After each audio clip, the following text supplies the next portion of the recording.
In Commitment 2026, the midterm election primaries 6 months away now. In the race for North Carolina's Senate seat, two names stand out as the likely frontrunners in the general election after Senator Thom Tillis announced he would not be seeking a third term. But political experts say there is still time for underdog candidates to get their names on the ballot.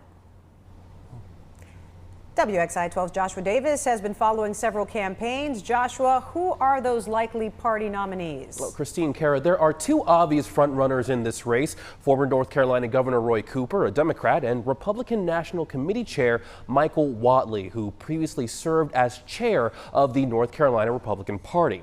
Each one has their own significant advantages. Cooper is able to draw from his substantial name recognition built on years of multiple campaign victories, while Whatley has the backing and endorsement of President Donald Trump. Professors John Dinan and Martin Keifer say the other candidates in this race, including one Democrat, a Republican, and one unaffiliated, are underdogs in every sense of the word. That being said, their best path to victory is seizing on an issue the assumed party nominees may not be effectively addressing.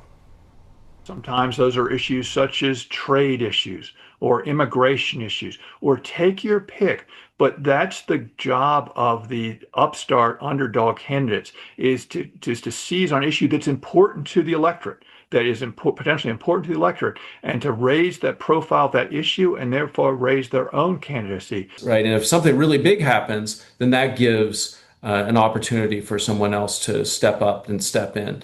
But we don't know what that's going to be yet. And coming up at 5, we'll hear from both professors about why this race could draw national attention. In studio, I'm Joshua Davis for WXII 12 News.